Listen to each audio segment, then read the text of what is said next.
Selamat berjumpa kembali dalam podcast M116 Mazmur pasal 1 ayat 1 sampai ke 6 yang mendasari podcast kita. Kita akan belajar tentang disfagia atau tersedak pada usia lansia. Tersedak pada usia lansia. Tersedak pada usia lansia merupakan masalah serius dan merupakan salah satu penyebab utama kematian pada orang dewasa di atas usia 76 tahun. Telah banyak penelitian mengenai tersedak pada lansia atau mengapa hal tersebut terjadi atau kondisi medis atau kebiasaan makan apa yang memperparah hal tersebut. Jika orang yang Anda kasihi telah didiagnosis dengan salah satu kondisi berikut di panti jompo atau di rumah, di fasilitas tempat bebantuan, maka kita perlu mempelajari tentang penyebab tersedak pada lansia. Berikut penyebab umum tersedak pada lansia saat makan yang patut diwaspadai guna mencegahnya. Yang pertama, makan terlalu cepat. Yang kedua, mencoba menelan makanan pada porsi besar. Yang ketiga, mengkonsumsi makanan yang teksturnya salah saat menjalani diet khusus. Tanda-tanda tersedak pada lansia: batuk, tersedak, menjadi biru pada wajah dan bibir, tiba-tiba tidak dapat berbicara, kemudian melempar barang. Ya, kurang lebih seperti demikian. Lalu alasan apa yang berkontribusi terjadinya tersedak pada lansia? Selain penyebab tersebut pada lansia mungkin minum alkohol atau gigi palsu, kesulitan menelan, kondisi kesehatan seperti penyakit Parkinson. Mengenai penyakit Parkinson adalah kelainan neurologis progresif yang berkembang ketika sel-sel otak yang mengontrol gerakan dan koordinasi mati dan atau menjadi terganggu. Orang dewasa lanjut usia yang menderita penyakit Parkinson seringkali mengalami kesulitan dalam menelan. Apa itu disfagia? Kesulitan menelan dikenal sebagai istilah disfagia. Disfagia mempengaruhi otot dan saraf di mulut dan leher yang digunakan untuk menelan. Hal ini dapat menyebabkan kesulitan dalam menelan makanan dan atau cairan dengan aman.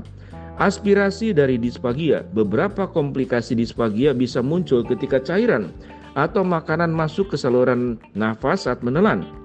Hal ini dikenal dengan aspirasi. Jika ini terjadi, Anda bisa terkena infeksi saluran pernafasan seperti pneumonia aspirasi. Masalah menelan pada disfagia lansia. Pada penderita stroke, komplikasi yang umum terjadi adalah gizi buruk akibat terbatasnya asupan makanan yang dapat mempengaruhi sebanyak 63% penderita stroke. Gizi yang buruk seringkali disebabkan oleh ketidakmampuan menelan makanan yang merupakan gejala sisa yang umum terjadi pada penderita pasca stroke. Istilah disfagia digunakan untuk menggambarkan lansia yang mengalami kesulitan menelan. Penting untuk memberikan perhatian khusus jika istilah tersebut digunakan untuk orang yang Anda cintai, karena hal ini memicu sejumlah tindakan berbeda yang harus diterapkan untuk melindungi orang yang Anda cintai dari resiko aspirasi dan tersedak. Tanda-tanda gejala disfagia pada lansia: makanan atau minuman keluar dari mulut. Yang kedua, suara gemericik setelah makan atau minum. Ketiga, batuk selama atau segera setelah makan. Keempat, dibutuhkan usaha atau waktu ekstra untuk mengunyah dan menelan. Empat, sering pneumonia atau dada tersumbat setelah makan dan penurunan berat badan dan dehidrasi. Masalah menelan pada lansia. Konsekuensi kesehatan dari disfagia. Ada juga sejumlah konsekuensi kesehatan berbeda yang dapat dihindari, yang disebabkan oleh penyalahgunaan atau pengabaian di panti jompo ataupun di rumah terkait disfagia, termasuk malnutrisi pada lansia, dehidrasi pada lansia, panti jompo tersedak, infeksi paru-paru, infeksi saluran kemih pada lansia, luka tekan di panti jompo, ada luka tekan, penurunan fungsi, bahkan kematian. Apa yang harus dilakukan saat didiagnosis menderita disfagia? Jika orang yang Anda kasih telah didiagnosis dengan salah satu dari kondisi tersebut, maka kita perlu segera ke dokter. Perawatan disfagia di rumah. Jika orang yang Anda sayangi didiagnosis menderita disfagia, penting untuk memastikan bahwa dia menerima makanan yang sesuai. Diet disfagia terdiri dari makanan yang mudah dikunyah dan ditelan. Makanan yang berbentuk potongan besar dan sangat keras dan tidak mudah dikunyah harus dihindari. Pola makan yang diubah secara mekanis ditentukan oleh pedoman diet disfagia nasional dan berada dalam sistem level.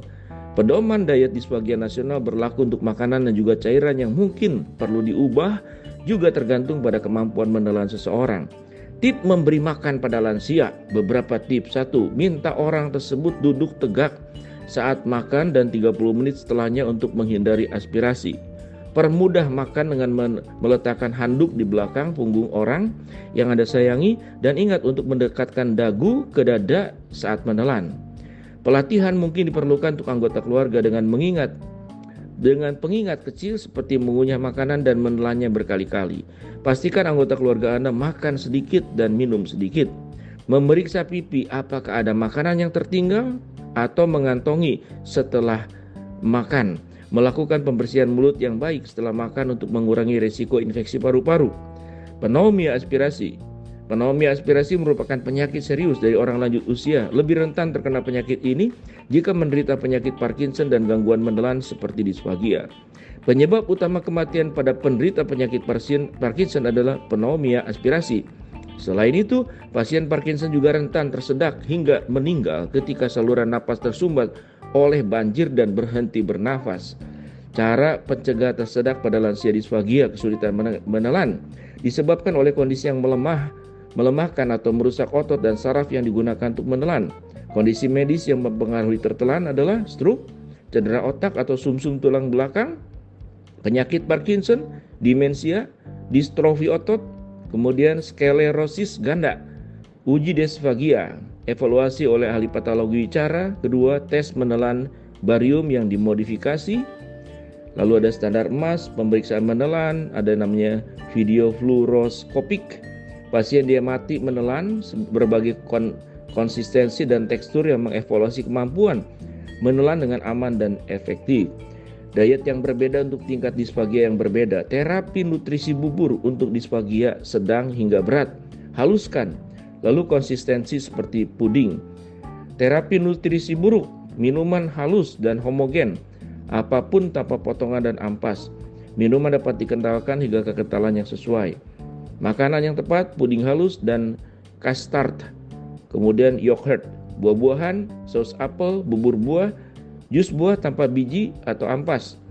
Daging yang dihaluskan, sayuran yang dihaluskan tanpa potongan. Level 2, terapi nutrisi yang diubah secara mekanis. Untuk disfagia ringan sampai sedang, makanan yang lembab, bertekstur lembut, dicincang hingga tidak lebih besar dari 1/4 inci kubus dan seukuran uang receh. Semua makanan dapat diberikan untuk tingkat 1 hingga diberikan pada individu yang sesuai dengan tingkat 2. Terapi nutrisi yang diubah secara mekanik. Minuman adalah susu, jus, kopi, teh, soda. Minuman dapat dikentalkan hingga kekentalan yang sesuai. Makanan puding, kastad buah penutup, kastad buah kaleng, pai buah lembut dengan kulit bagian bawah aja, kue lembut dan lembab dengan lapisan gula.